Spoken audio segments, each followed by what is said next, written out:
Hello, welcome once again to Lehto's Law. I'm Steve Lehto. People often ask me about my personal experiences. What's the worst thing that's happened to you as opposed to what's happened to your clients? And I've mentioned before, I've sued many insurance companies over the years for various things that they've denied paying to my clients, but I've also had a bad experience myself with an insurance company, and I'll tell you the story. And I've told the story before, so I apologize. I may have mentioned it here and there in the past. I'm not sure. I'm starting to lose track of what I talked about in my 500 some odd videos.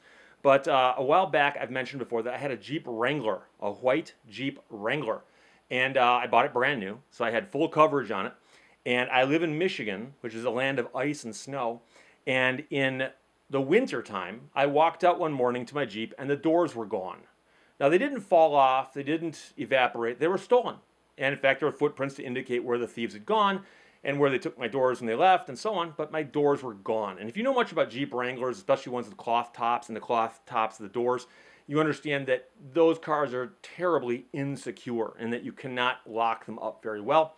And the doors could be removed at that point in time by removing two nuts. Literally, there's only one on each door. You undid the nut, lift the door off, and boom, you're gone into the night. So I walked out, doors are gone. I'm like, I know, I'm wearing a suit and tie. I got to be in court that day. So I go inside and I call my agent. And I actually, at the time, had bought insurance through an agent who had sold me also insurance on the home I was living in and another car. So this agent got business from me for homeowners and two cars, okay? And boom, he knows this. So I call the guy up and I go, hey, dude, the doors are stolen off my Jeep. And he goes, oh, that's too bad. But he goes, get a police report, which I did. And then he goes and take it to a dealership and, do what you got to do to get the thing back on the road. And I go, well, I can get it to a dealership myself because I lived 1 mile from a Jeep dealer. I said, but I doubt they've got doors in stock, and it turns out they don't. So I'm going to need something to drive. He goes, oh, don't worry. He goes, you're covered with rental insurance if your car is undrivable. And I go, okay, cool. So I drive my Jeep over to the dealership, and I take back roads there, which isn't that hard. Again, 1 mile away. And I get there and it's freezing cold and I pull it in the service bay and the guy looks and he's like, okay, knows immediately why I'm there. And I say, stolen insurance claim, here's the claim number, do your magic. So the guy brings out a rental car, I jump in the rental car, I'm gone. And the dealership calls me later that day and they go, hey, Steve, we've got a problem. They go, Jeep doesn't actually sell the doors as complete units. We've actually got to buy all the componentry and paint it and then assemble it, put it on. He goes, it's going to take maybe a week or so. I said, okay, well, take your time. I just want it done right, And a little while later, I get a phone call from my agent, and he goes, Steve, we got a bit of a problem. I go, what's that? And he goes, your Jeep is drivable. And I go, no, it's not. I go, the doors are missing off of it. It's wintertime. You're in Michigan too, aren't you? Actually, he was in Michigan. I know where he was sitting. He was in an office, I believe, on Telegraph Road. And I go, it's Michigan. It's wintertime. The Jeep's got no doors on it. And he goes, but here's the thing. He goes, I went to file your claim, and one of the local people, I forgot the name of the title, but he goes, they came back to me and they said, isn't a Jeep drivable with no doors? And he said, I think you got me on that one. He goes, because you drove the Jeep to the dealership, didn't you? And I go, yeah, I did, but I took back streets to get there. I froze myself doing it. And no, the Jeep's not drivable. And the guy goes, but I told him you drove it to the dealership, and they said, well, if it's drivable, he can keep driving it. So how long till they get the doors in? I go, they said about a week. He goes, can't you drive it for a week? And I said, no. One of the things I bought when I bought my brand new car was the hope that I could drive it around comfortably year round. And the guy goes, well, then now he's trying to act stupid. He goes, well, then how'd you get it to the dealership with no doors on? You drove it, didn't you? And now here's the thing. He knows I'm an attorney. I hate to pull the attorney card, but occasionally I will mention laws if it ties into a conversation. And I said, well, here's the problem.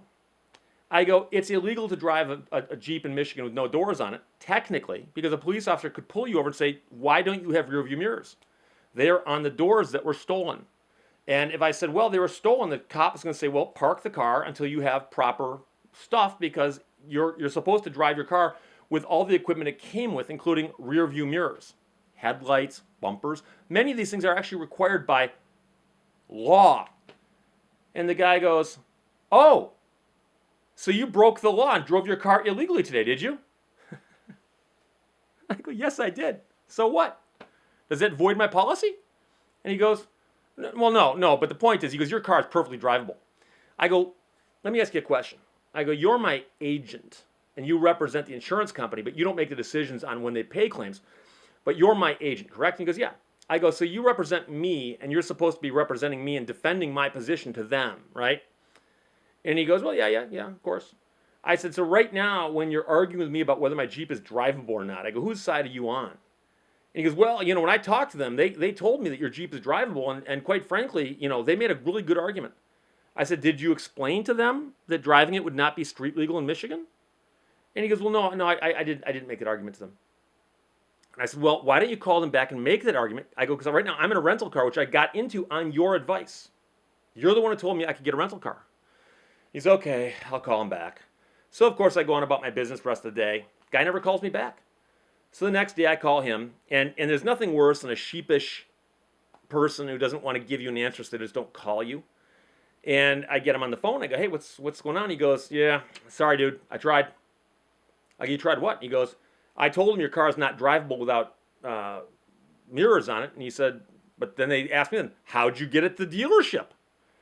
I go, did you then counter by saying if you'd had it towed to the dealership, he would have asked you to pay for the towing bill also? I was trying to save them money. You know what I mean? Simply driving a tow truck over and connecting the vehicle and bringing it, even a mile, is going to cost them money. I go, I saved you guys money. I'm being punished now for saving you guys money. And he goes, I don't know about that. He goes, but the fact that you were willing to drive the car like that means that we think it's legal. And I said, did you consult an attorney? He goes, no. I go, did they consult an attorney? He goes, oh, I don't know. I go, no, did they say, oh, we've consulted an attorney and the car is legal to drive? He goes, well, no, of course they didn't say that.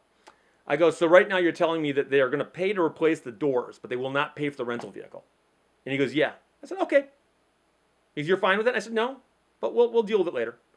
So I was thinking about what I should do here, because obviously I'm an attorney. I can file lawsuits by just hitting my keyboard with my elbow. And the dealership called me up and they said, Steve, we've got a problem. I go, what's that? And he goes, we can't get all the parts for your door. He goes, a couple of them have been back ordered. It's going to take a couple extra weeks to get your parts.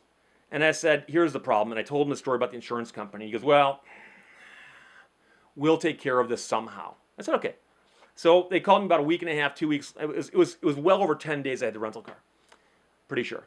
And the guy calls me up one day. He goes, dude, your car is done. Come get your Jeep's done. Come get it. So I go to the dealership, walk around it. The Jeep is beautiful. They did a wonderful job. I checked the doors. They look brand new. Everything works perfectly. They had done a perfect job of assembling, painting the doors. Great job. I said, fabulous. I said, now what do we do about the rental car? And the guy leans over and he goes, right now business is slow. It was our fault that you had it for the length of time you had it. He goes, we're going to eat the whole we're going to eat the whole thing. You can't prove I was about to say anything. He said, we'll eat the whole thing. I said, really? And he goes, yep. And he pulls out the sheet, rental car, no charge. Boom, they waived it. So I drive my Jeep home. I'm happy. I walk inside the door. It's before 5 o'clock. I call my agent up and I said, hey, I got news for you. He goes, what's that? And I go, I just picked up my Jeep. It's fixed. And he goes, great. Are you happy? And I said, well, here's the issue. I said they also waived the rental because of the fact that it was partly their fault for the length of time it took to fix. And he said, cool. Then we're all set then, aren't we? I said, no, we're not all set. And he goes, why not? I said, do you remember when I asked you guys if you would authorize the rental and you said no because my car was perfectly drivable? And he goes, but that doesn't matter anymore. It's a non-issue. Who cares? I said, I care. And he goes, okay, then I don't understand. What are you upset about? What do you want to do here? And I said, I want to cancel 2 auto policies and a homeowner's policy. And that was the longest silence I'd heard in a long time on a telephone. And he goes, why? I said, because I've discovered how this company will treat me when I file a legitimate claim. I can't trust you guys to honor your own policies. I said, so I'm going to call somebody else and get insurance on both cars and my home tomorrow. I said, so I'm going to call you back tomorrow and confirm, but we're going to be canceling everything. 2 cars and a house. And he goes, I wish you wouldn't do that. And I said, Should have thought of that back when you told me that you sided with the insurance company about not paying the rental car. Now, here's the funny thing. I've told this story in more than one setting before. By the way, I did that. I canceled the 2 policies and the homeowners. And I had several people call me and say, Steve, it wasn't his fault. So? I don't care. He works for the company that tried to screw me. You can't say, well, he didn't screw you, the company did. There's no way to cancel a policy without canceling it through him. But number two, and here's the bigger problem. I had people say, Steve, this story is unbelievable. Like, this is just crazy. And it is crazy. But here's the funny thing. I told the story once, and someone who was listening actually contacted me and said, Steve, I'm curious. And they actually threw out a couple factoids that I'd not put in any of the stories. And I said, how'd you know that? And he goes, I used to work in that department and he named an insurance company. He goes, let me guess, it was them. And I said, yep. And he goes, there was a time when they were paid, in essence, like a bounty for any claim they could deny where they could show, we almost had to pay this money and we saved it. And they'd give you a slice of the money you saved. And he goes, they were incentivized to deny claims. He goes, they couldn't deny the claim on the doors. I mean, they could accuse you of theft or something, but he goes, but here's a perfect example. They can pay part of the claim and deny the other part of the claim. And who's going to file a lawsuit over that? And that's what happened. So if I hadn't been comped, in essence, by the dealership, I would have had to face the thing. Do I want to sue them over this? I would have. Because it wouldn't cost me a penny. But the average person wouldn't file that lawsuit because who's going to pay your attorney fees? And they know that. So that's why they deny borderline claims or even claims that they ought to pay, but they know they can make an argument like, oh, we thought the car was drivable in Michigan in the wintertime with no doors. Okay? So that's the craziest thing insurance-wise that's ever happened to me personally. And if I think of other crazy stories that affect me personally that I think you guys might enjoy, I'll pass them along as well. Questions or comments, put them below. Let's talk to you later. Bye-bye.